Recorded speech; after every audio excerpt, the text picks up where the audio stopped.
Technical video tutorials में आपका स्वागत है। आज हम लोग चर्चा करेंगे अनकपलिंग एजेंट और आयनोफोर्स के बारे में। अनकपलिंग एजेंट का मतलब ही है कि ये कोई ऐसा एजेंट है जो अनकपलिंग कर रहा है। बात आती है कि किस चीज की अनकपलिंग यहाँ पे हो रही है। You know that the oxidative phosphorylation is the coupled process of electron transport chain and phosphorylation of ADP that form ATP।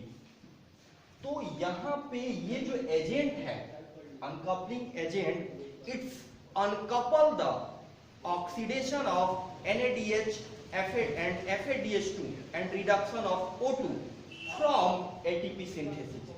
That means it's this agent allow oxidation of NADH and FADH2 and reduction of O2 but does not permit ATP synthesis। यानी कि अगर ये agent जो है वो NADH और FADH की oxidation को और उसके द्वारा जो इलेक्ट्रॉन निकल रहा है उससे जो O2 का रिडक्शन हो रहा है उसको तो अलाउ करता है, लेकिन उसके कारण जो प्रोटॉन ग्रेडियंट बनता है और उसके द्वारा जो प्रोटॉन मोटिव फोर्स एग्जर्ट होते हैं जिससे एटीपी का सिंथेसिस होता है उसको परमिट नहीं करता है। यानी कि NADH और FADH का ऑक्सीडेशन को अलाउ करता है लेकिन एटीपी के सिंथेसिस को अलाउ नहीं करता है। ठीक है, आयनोफोर्स का क्या है? हाँ, तो ये एजेंट जो होते हैं वो बेसिकली वीक एसिड होते हैं, जो बेसिकली यहाँ पे ये इसको हम लोग जो वीक एसिड होते हैं और ये कैसे करते हैं हम लोग आगे इसका मैकेनिज्म समझेंगे। पहले हम लोग समझ लेते हैं कि इसमें और दोनों में डिफरेंस क्या है। बेसिकली दोनों का काम एक ही है, ये भी वही काम करता है। आयनोफोर्स भी उसी चीज को अलाउ करता है, यानी कि NADH और FADH के ऑक्सीडेशन को अलाउ करता है लेकिन एटीपी के सिंथेसिस को परमिट नहीं करता। लेकिन दोनों का एक्शन अलग अलग होता है, दोनों का मैकेनिज्म अलग अलग होता है, दोनों का कार्य करने का जो तरीका होता है वो अलग अलग होता है। तो इसके कुछ बेसिक डिफरेंस है। यहाँ पे जो एजेंट होते हैं वो क्या करते हैं, यहाँ पे जो एजेंट होते हैं अनकपलिंग एजेंट जो होते हैं वो बेसिकली वीक एसिड होते हैं जो क्या करते हैं कि प्रोटॉन को परमिट करते। प्रोटॉन की जो है ये वीक एसिड जो है वो बेसिकली इट्स अलाउ, चाहे आप कह सकते हैं कि ट्रांसपोर्ट करते हैं,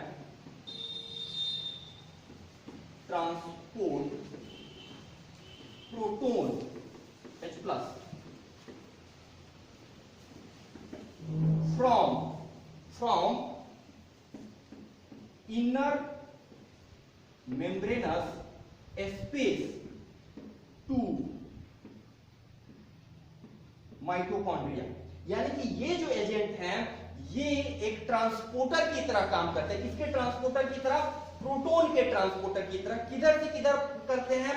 यानी कि ये जो आपका माइटोकॉन्ड्रिया है, ये आपका जो इनर मेम्ब्रेनस स्पेस है, हमने कहा था कि जब ऑक्सीडेशन होता है NADH2 का और इलेक्ट्रॉन ट्रांसपोर्ट होता है इलेक्ट्रॉन ट्रांसपोर्ट सिस्टम के द्वारा, तो यहाँ पे जो यहाँ पे आप इंटर मेम्ब्रेनस स्पेस में प्रोटॉन का कंसंट्रेशन बढ़ जाता है और यहाँ पे जो है प्रोटॉन का कंसंट्रेशन घट जाता है, जिससे दोनों तरफ जो है एक प्रोटॉन ग्रेडियंट बन जाता है। लेकिन इसके प्रेजेंस में यानी कि अनकपलिंग एजेंट का क्या काम है कि ये क्या करता है कि इनर मेम्ब्रेनस स्पेस से मैट्रिक्स की तरफ प्रोटॉन का ट्रांसफर करता है, जिससे ये जो ग्रेडियंट बन रहा था वो ब्रेक हो जाता है, यानी कि अब वो ग्रेडियंट नहीं बन पाता है। ठीक है, तो जिससे चूंकि ये इधर से इधर की तरफ पंप करता है तो यहाँ पे H+ का कंसंट्रेशन घटने लगता है और इधर बढ़ने लगता है, जिससे ये जो ग्रेडियंट है वो घट जाता है, इक्वलाइज हो जाता है एक तरह से देखा जाए। तो यहाँ पर लोग देखेंगे कि कौन कौन सा एग्जाम्पल इसके अंदर आता है और वो कैसे अपना काम करता है। यहाँ पे बात कर लेते हैं हम लोग आयनोफोर्स की। आयनोफोर्स को देखा जाए तो ये जो होता है एक lipid soluble transmembrane actually lipid soluble molecules होता है, जो यहाँ पे बात हो रही है कि ये प्रोटॉन को पंप करता है लेकिन ये इनऑर्गेनिक आयंस को ट्रांसपोर्ट करता है, इलेक्ट्रॉन इनऑर्गेनिक आयंस को कैरियर का काम करता है। ये जो आयनोफोर्स होते हैं एक्चुअली ये इनऑर्गेनिक आयंस का काम करते हैं, लेकिन कहां से कहां? ये साइटोसोल से माइटोकॉन्ड्रियल मैट्रिक्स की तरफ करते हैं। ये it's a ionophore force are lipid soluble molecule. Ionophores are lipid soluble molecule that carry inorganic ions from cytosol to mitochondrial matrix. तो पहला अंतर आपने यहां पे देख लिया कि यहां जो हो रहा है वो किसका ट्रांसपोर्ट हो रहा है, प्रोटॉन का ट्रांसपोर्ट हो रहा है, लेकिन यहां पे इनऑर्गेनिक आयंस का ट्रांसपोर्ट हो रहा है। याद रखिए इनऑर्गेनिक आयंस का ट्रांसपोर्ट हो रहा है। दूसरा आप लोग अंतर यहां पे देख रहे हैं कि ये जो ट्रांसपोर्ट हो रहा है वो इनर मेम्ब्रेनस स्पेस से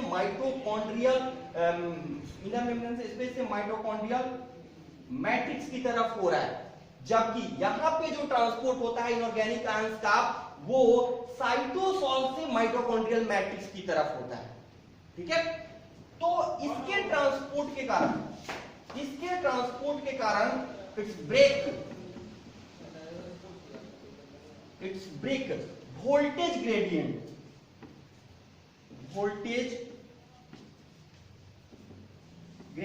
you know that in mitochondria the contribution of voltage gradient to exert proton motive force it's more than the contribution of pH gradient। यानी कि माइटोकॉन्ड्रिया में प्रोटॉन मोटिव फोर्स को exert करने में voltage gradient का contribution जो होता है वो पीएच ग्रेडियंट से ज्यादा होता है, लेकिन ठीक इसका उल्टा क्लोरोप्लास्ट में होता है। लेकिन बात अभी हम यहाँ पे माइटोकॉन्ड्रिया कर रहे हैं, तो यहाँ पे हम लोग सबसे पहले जानेंगे कि आयनोफोर्स क्या करता है, ब्रेक्स वोल्टेज ग्रेडियंट। ओके, यहाँ पे इट्स ब्रेक आप चूंकि यहाँ पे प्रोटॉन का ट्रांसपोर्ट हो रहा है, तो आप अनकपलिंग एजेंट को प्रोटोनोफोर भी नाम दे सकते हैं। क्या नाम दे सकते हैं, प्रोटोनोफोर। तो यहाँ पे हम लिख सकते हैं प्रोटोनोफोर, यानी कि प्रोटोनोफोर also known as uncoupling agent, it's breaks voltage gradient नहीं, कौन सा, pH gradient।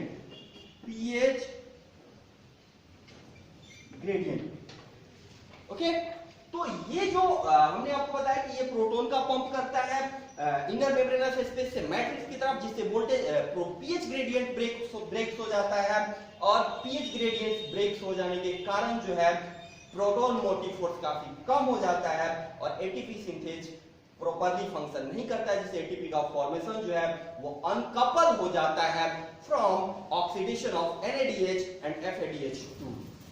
यहाँ पे आयनोफोर्स के बारे में हमने कहा कि ये जो है वो इनऑर्गेनिक आयंस को कैरी करता है from cytosol to mitochondria and it's break voltage gradient that more contributed in proton motive force to help in ATP synthesis by ATP synthase or called complex 5।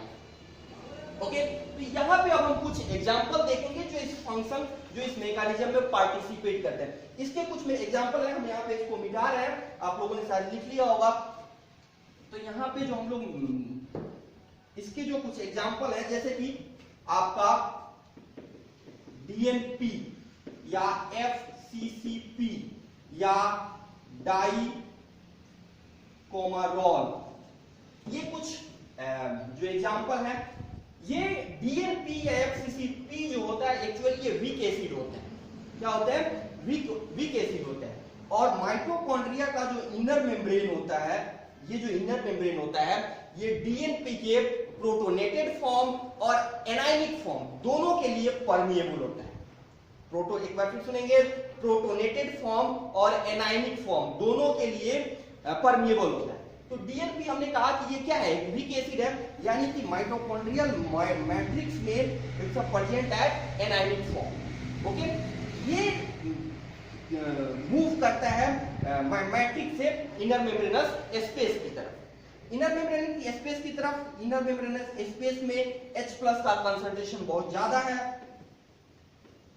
तो डीएनपी जैसे ही inner membranous space की तरफ जाता है ये H+ के द्वारा protonate हो जाता है, और जैसे ही ये प्रोटोनेट होता है, क्योंकि ये एनायनिक फॉर्म है, और जैसे ही इसका प्रोटोनेशन होगा ये न्यूट्रल हो जाएगा। That means in membranes space DNP converted into a neutral DNP, okay, a neutral DNP. यानी कि अभी हम वन मॉलिक्यूल की चर्चा करते हैं। अगर one molecule of DNP move from mitochondrial matrix to inner membranous space, it get one proton and then again return back to mitochondrial matrix।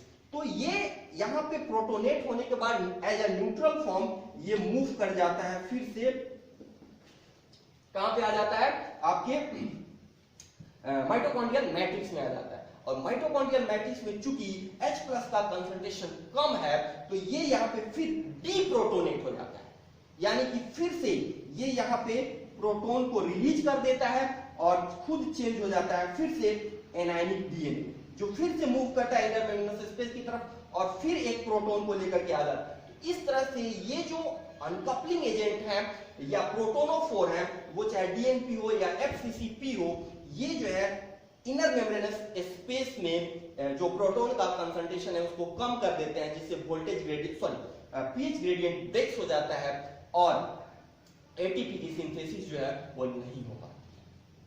इसके अलावा अगर हम बात करें तो ये जो दोनों है वो लगभग सिमिलर फंक्शन करते हैं, क्योंकि दोनों एक वीक एसिड है।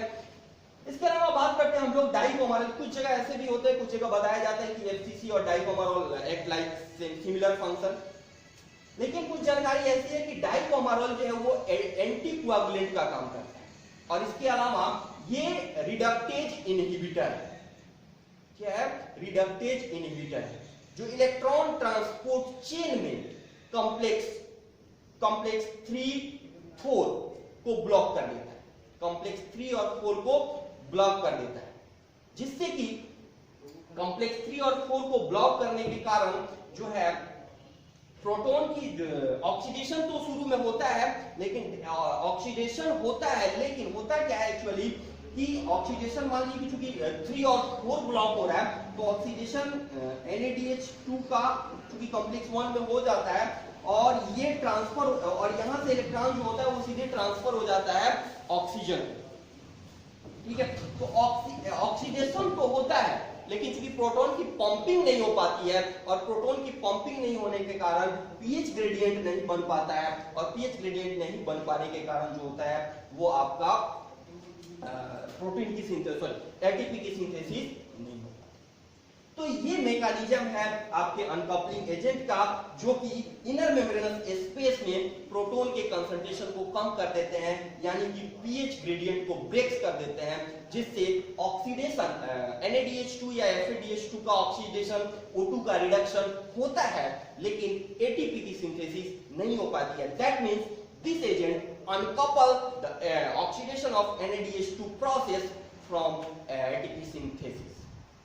बात आती है आयनोफोर्स की। अगर हम एग्जांपल लें तो इसमें एक एग्जांपल आता है, थोड़ी सी चर्चा हम लोग यहाँ पे आयनोफोर्स में थोड़ी डिटेल करते हैं। आयनोफोर्स को देखा जाए तो दो तरह के आयनोफोर्स होते हैं। आयनोफोर्स की अगर हम चर्चा करें तो इसको हम लोग मिटा देते हैं, चाहे यहाँ पे हम लोग चर्चा कर सकते हैं। आयनोफोर्स की अगर हम लोग चर्चा करें तो ये दो तरह के होते हैं एक्चुअली। एक होता है आपका मोबाइल आयन कैरियर, और दूसरा channel forming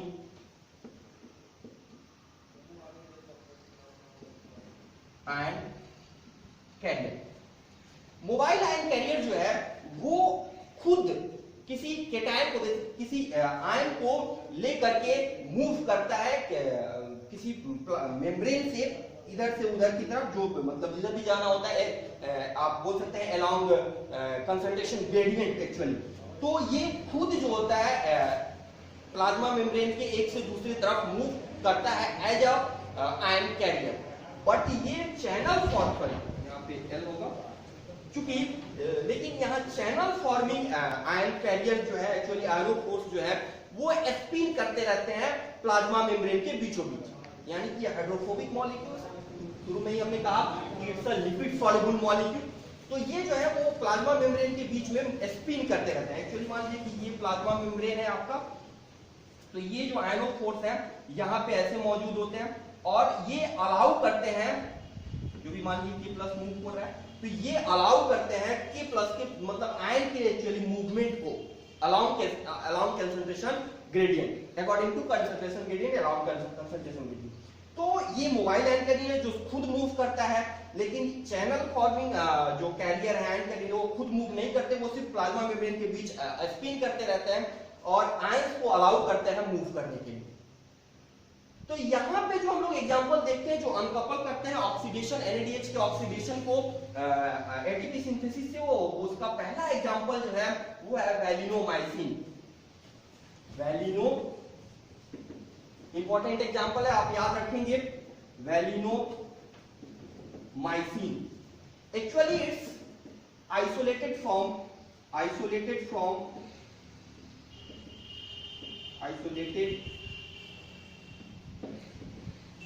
from streptomyces,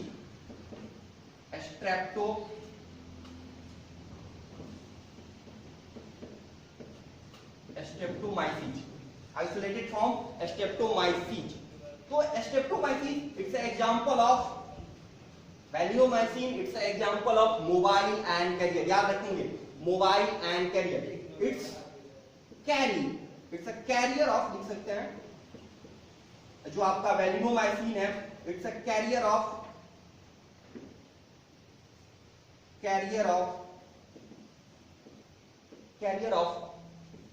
K plus ion.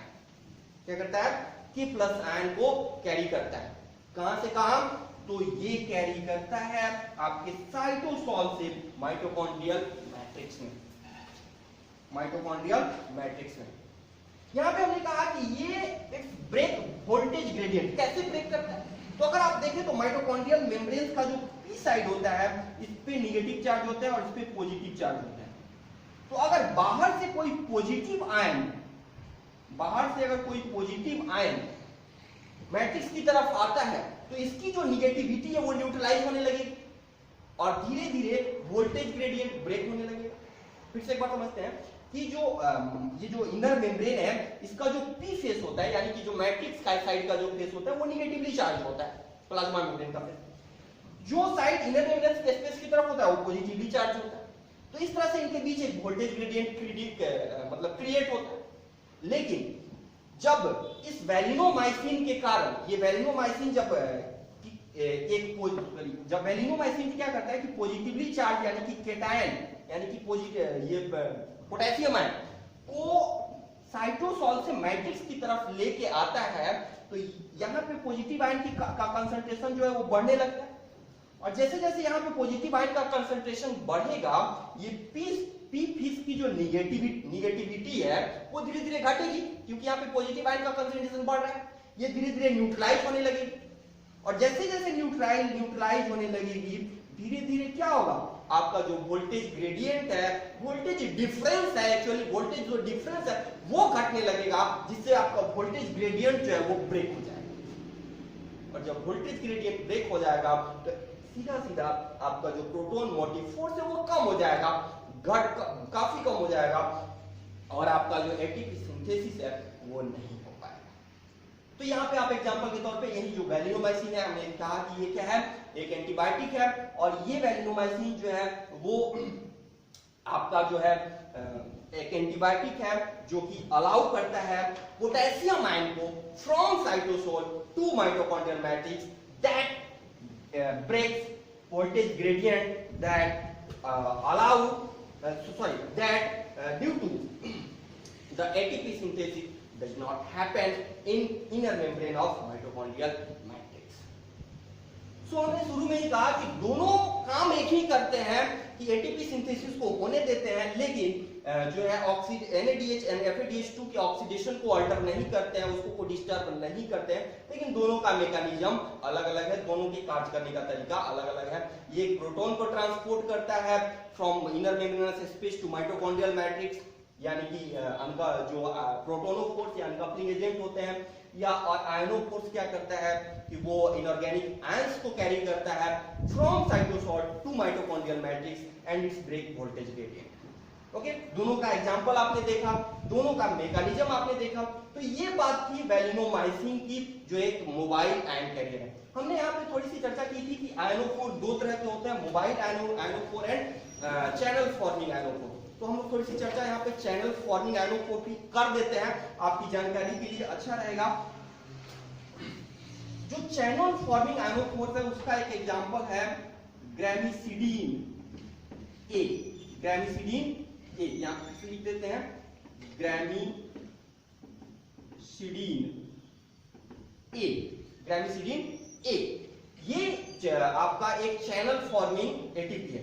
ये लगभग 15 पास बनाता है। आपने देखा होगा पास, जो एक पास दो पास, जो मतलब हेलिक्स, जो ऐसा हेलिक्स इनर मेम्ब्रेनस स्पेस की तरफ, यानी कि लगभग 15 पास का एक इंटर मेम्ब्रेनस ट्रांसमेम्ब्रेन प्रोटीन्स होता है, जो एक चैनल बनाता है जिससे केटायनिक और वाटर मॉलिक्यूल मूव करते हैं। क्या मूव करते हैं? ये अलाउ करता है केटायनिक मॉलिक्यूल को और वाटर मॉलिक्यूल को। It does not allow anionic charge molecule. तो ये ग्रेमिसिडीन एक चैनल फॉर्मिंग आयनोफोर है, जो केटायनिक और वाटर मॉलिक्यूल को अलाउ करता है, लेकिन एनायनिक को अलाउ नहीं करता है। तो ये एक बेसिक आइडिया था अबाउट अनकपलिंग एजेंट एंड आयनोफोर्स, जिसके बारे में आपने। तो एक बात यहाँ पे ये रह जाती है कि oxidation of NADH and FADH2 होता है, लेकिन ATP का सिंथेसिस नहीं होता। तो वो एनर्जी क्या होती है? जो एनर्जी रिलीज होती है फिर क्या होती है, जो स्टोर थी in form of NADH and FADH2, तो वो जो एनर्जी रिलीज होती है वो एक्चुअली हीट में कन्वर्ट हो जाती है। इसी तरह का एक एग्जांपल हम लोग देंगे थर्मोजेनिन। थर्मोजेनिन आप इसके टर्म से ही आप पहचान सकते हैं कि यहाँ पे दो टर्म आप यूज किया गया है।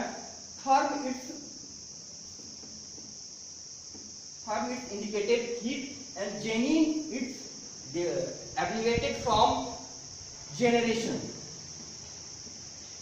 यानी कि this molecule is related to heat generation. लेकिन कैसे, ये कैसे इन्वॉल्व होता है हीट जनरेशन? तो एक्चुअली थर्मोजेनिन जो है वो एक फिजियोलॉजिकल अनकपलर एजेंट है। क्या है? इट्स अ फिजियोलॉजिकल अनकपलर एजेंट है। फिजियोलॉजिकल अनकपलर एजेंट है, जो प्रेजेंट कहां होता है? फाउंड इन ब्राउन, याद रखेंगे, brown adipose tissue. It's a fat storage tissue. तो adipose tissue is a fat storage tissue actually. तो ये जो थर्मोजेनिन है ये फिजियोलॉजिकल अनकपलर एजेंट है, जो पाया कहां जाता है? ब्राउन एडिपोज टिश्यू में। ये बेसिकली हीट जनरेट करता है उस ऑर्गेनिज्म में ड्यूरिंग हाइबरनेशन। हाइबरनेशन कुछ ऑर्गेनिज्म ऐसे होते हैं जो गर्मी के मौसम में या काफी ठंडी के मौसम में भी मिट्टी के काफी नीचे चले जाते हैं। उस समय ये जो थर्मोजेनिन होता है वो एटीपी के सिंथेसिस को ब्लॉक करके आपको हीट जनरेट करता है। NADH से तो एनर्जी रिलीज होती है, उससे हीट जनरेट करता है। तो ये यहाँ पे एक इंपॉर्टेंट चीज था कि थर्मोजेनिन जो है ये फिजियोलॉजिकल अनकपलर एजेंट होता है, जो ब्राउन टिश्यू में पाया जाता है और बेसिकली रिस्पॉन्सिबल होता है हीट जनरेशन के लिए during hibernation in some of organism. तो आपने कई सारा एग्जांपल देखा अनकपलिंग एजेंट का। आपने DNP देखा, FCCP देखा, डाइकोमारेल देखा, थर्मोजेनिन देखा, आयनोफोर्स के एग्जांपल आपने देखे, वैलिनोमाइसिन देखा। वैलिनोमाइसिन के अलावा एक चीज मोमेंसिन एक एग्जांपल भी होता है। यहाँ पे एक और एग्जांपल होता है मोमेंसिन, आप याद रखेंगे, जो कैरी करता है Na+ को, ठीक है। लेकिन आप जो है बेसिकली आप उसके लिए जानकारी के लिए आप याद करेंगे मोमेंसिन। जो कि बेसिक जो चीज है वो है वैलिनोमाइसिन, जो पोटेशियम आयन को पंप करता है from cytosol to mitochondrial matrix, that's responsible to break voltage gradient, and ionophore force does not affect pH gradient. It's only break voltage gradient. ये भी याद रखेंगे कि आयनोफोर्स का pH gradient पे कोई प्रभाव नहीं होता है, ये सिर्फ वोल्टेज ग्रेडियंट को ब्रेक करता है। और आपको पता है कि वोल्टेज ग्रेडियंट का सबसे ज्यादा कंट्रीब्यूशन होता है in mitochondria to exert proton motive force. तो अगर वोल्टेज ग्रेडियंट काफी कम हो जाता है तो प्रोटॉन जो आपका ये एटीपी सिंथेसिस है वो जो है वो बंद हो जाता है। तो ये वीडियो आपने देखा और कई सारे वीडियो अभी तक आप देख चुके हैं। अगर आपको वीडियो अच्छी लगती है, आपको फायदा है, तो आप उसे लाइक करें, शेयर करें और उसे सब्सक्राइब करें, बेल आइकन को दबाएं ताकि हम जितने भी वीडियो अपलोड करते हैं उसका नोटिफिकेशन आप तक पहुंच सके और आप हमारे वीडियो से लाभ उठा सकें।